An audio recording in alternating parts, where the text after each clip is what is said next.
Okay, Shalom. Call Halalim Yahweh Ba'Shem Yahushai Ba'Shem Rakal Kadash. Double honors our apostles and elders of Great Millstone.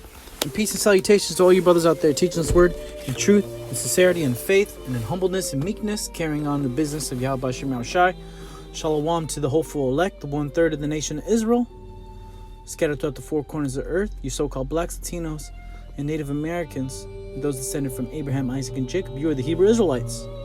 All right, in this book that I'm about to go into, a passage in this book is going to explain to you and prove, as more and more evidence and more truth come out, that we indeed are the Hebrew Israelites. You so-called blacks, Latinos, and Native Americans. You are the Hebrew Israelites, okay? Not the Edomites, not the so-called Jew. It's us. All right?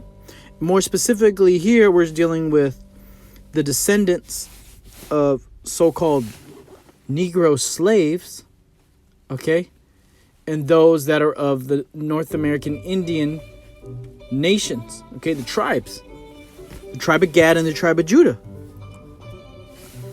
Okay, this is a book called Post-Traumatic Slave Syndrome, America's Legacy of Enduring Injury and Healing by Dr. Joy DeGruy.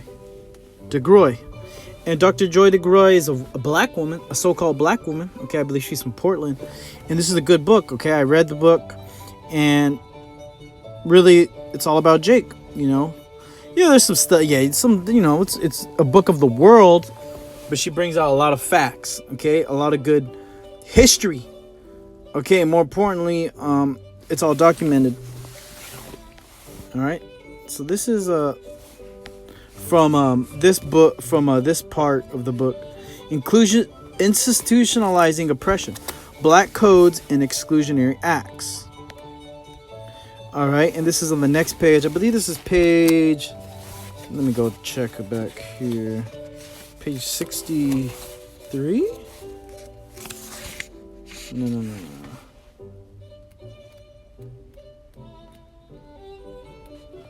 It's a little bit earlier, actually, I believe.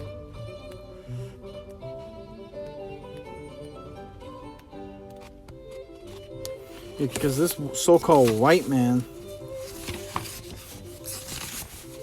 okay, yeah, because she's bugged out in the book because she believes to be she identifies as so-called African, which she went to South Africa and all of this. She has a good account of how when she went to South Africa, she realized that pretty much they weren't under the curses like Jake was, and that there was actually Jakes in South Africa that were under the curses. So there's distinctions between those black people, but she couldn't even see that, But why? She's not in the truth. But I'm just gonna go ahead and read this. I can't find the actual page number. I got the book here in my hand, but the Spirit had me find it because I didn't mark it. You know what I mean? But yeah, through the Spirit, I may go into more of these passages because a lot of them are gruesome. Okay, why are they gruesome? Because the so-called white man, you documented all the wicked atrocities that you performed against us. So I'm gonna read this, and I'm gonna go in the scriptures, okay? Because this is straight up prophecy. All right, Article 11, Section 6: No Negro, Chinaman, or mulatto shall have the right to suffrage. Right, the page before, they're talking about how so-called white man made laws that people couldn't vote, exclusionary laws. So this one is called, one justification for the exclusionary law was a fear by whites, so-called white people, Edomites, that so-called blacks would intermarry with Indians and form an undefeatable army that would annihilate them. Hey man, let me go ahead and get this actually. This is Proverbs 11 and 23. The desire of the righteous is only good, but the expectation of the wicked... Oh, sorry. I almost dropped this. Satan. But the expectation of the wicked is wrath, man. So Esau already knows what's coming for him. He said, yeah, we can't let these... They know, meaning what? They identify us so-called American Indians and us so-called black people, the tribe of Gad and the tribe of Judah, as enemies. Okay? And he understands that we have a purpose on this earth. And what is that purpose, man? One of them is, I'm going to bring it out right here.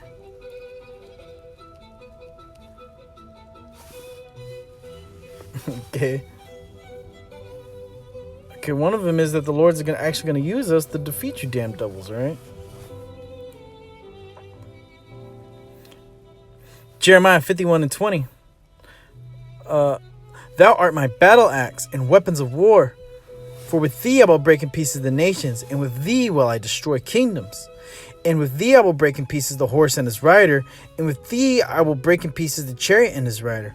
With thee also will I break in pieces man and woman, and with thee I will break in pieces old and young. And with thee I will break in pieces the young man and the maid. I will also break in pieces with thee the shepherd and his flock.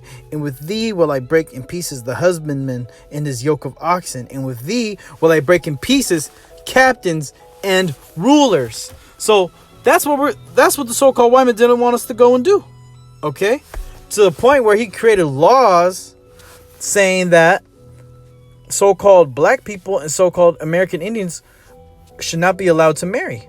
And his justification was that they're going to form an undefeatable army that would annihilate them. This was a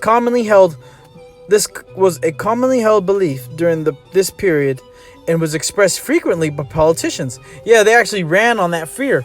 No different than what Donald Trump is doing. He's running on the fear of so-called Latinos, more specifically Mexicans, taking over and running the show here in America. Yet, is that actually happening, man? Well, spiritually, yes. Spiritually, yes, it's happening, right?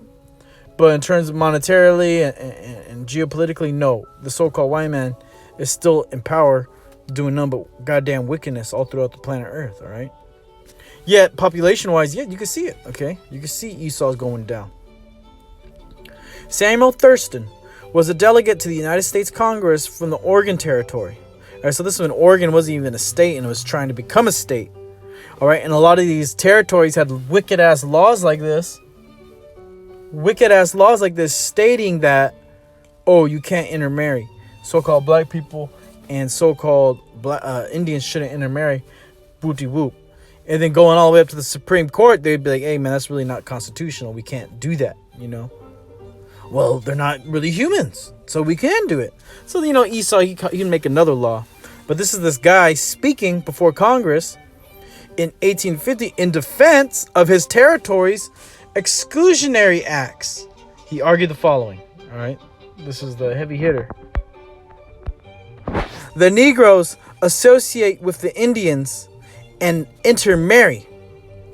And if their free ingress is encouraged or allowed, there would be a relationship spring up between them and the different tribes, and a mixed race would ensue inimical to the whites. And the Indians being led on by the Negro, who is better acquainted with the customs, language, and manners of the whites than the Indian, these savages would become much more formidable than they otherwise would. And long and bloody wars would be the fruits of the commingling of the races. It is the principle of self-preservation that justifies the action of the Oregon legislature. This fucking devil, man. And yes, I'm not gonna repent for just saying so-called curse words, right? Because you damn devils, all right? You do anything to justify your own self-preservation. What about the self-preservation of the North American Indians? What about the self-preservation of the so-called black man? You damn devils. What about that? Oh, but we can't let the races commingle. I thought the races commingling was just Darwinism, right? So-called social Darwinism. The so-called white man like to push. You high IQ having Edomites. You like to say, oh, well, the reason why white people, we run in this show is because we're just so much more advanced than them. So if that was the case, then why wouldn't you let so-called American Indians and the so-called black man intermarry? Because you knew that was your ass. Okay? All right? And where can we find that? That's in the scriptures. Okay. This is Jeremiah 15:33.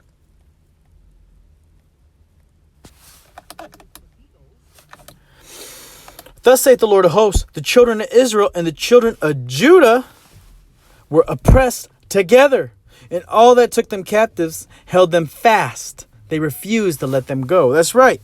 So, Oregon, you held us fast. America, you hold us fast. And you're oppressing not only who? The children of Judah, but also the children of Israel. The northern kingdom and the southern kingdom. You're actually oppressing them right now together. And you were doing that back when that law came to pass. What year was that? In 1850, man. About 13 years before the Civil War so-called emancipated the slaves. Okay? So, it's all prophecy. Oh, the Negro, why was he better acquainted with the customs, language, and manners? The so-called black man, he actually, all right, through the spirit and power of Yahweh Shem Shai, he's actually the tribe of Judah. And he's the leader of the nations. So they said, oh, the Negro is going to lead Gad to do what? To go and kill Edomites, pretty much. And he knew that. Why? Because that's in the spirit of Yahweh Shem Shai for that to go down like that. All right. And also, he's the wicked. He expects nothing but wrath and smoke to come right to his front door, man. Okay, Jeremiah 49:8. Judah, thou art whom thy brethren shall praise. Thy hand shall be in the neck of thine enemies. Thy father's children shall bow down before thee. Judah is a lion's whelp. From the prey, my son, thou art gone up. He stooped down, he couched as a lion, and as an old lion, who shall rouse him up? That's right. So Judah, all right, your hand is at the neck of the enemies. And that has always been the case, and it still is to this day. Why? Because the so-called white men like to keep you real close, man. So it's easy for Judah to come up and just, boom, overtake, supplant. Hey, the word Jacob, the name Jacob goes back to being a supplanter. And that's embodied mainly by who? The tribe of Judah. All the tribes, but more specifically tribe of Judah here in this day and age, this modern age that we live in. Okay? Why is that? Because Judah, your hand shall be at the neck of the enemies. You have been like right, so-called white man's right-hand man for all these goddamn years. Okay, so to speak. Okay? Especially here in Babylon. Let me just go skip down to Gad. This is verse 19. Gad, who we know as the so-called American Indians. Gad, a troop shall overcome him, but he shall overcome at the last. Yeah, here it is. The troop is overcoming. All right, it overcame Gad. Gad was so destroyed, okay? So destroyed, but at the end, Gad's going to overcome at the last. How? He's going to be raised up with the rest of the nation, tribes of the nation Israel. He's going to be raised up, 12,000 of Gad, 12,000 of Judah, 12,000 of Ephraim, and so on and so forth. Okay? And here it is, Esau, he imagined that. Here it is, Judah and Gad are going to get together, and they're going to overcome at the last. He already knew that was going to go down. That's why he made these wicked-ass laws to try to stop that. Okay? But here it is. That was in 1850. Here it is, almost 200 years later. Okay? You're going down. You can't stop the intermingling. You can't stop the intermarrying. And what's happening? Esau, you can't even reproduce. You can't even make children, man. You're through. All right? And nuclear missiles are on the way. But before that, the tribes, so-called black man, Latinos, and Native Americans, the 12 tribes of the nation Israel, are going to be risen up here in America, and they're going to jack your ass up, okay, in the race wars. And then when they return as the elect with our Lord, who's from the tribe of Judah, a so-called black man in appearance, Yahweh Shai, okay? Zechariah 9 and...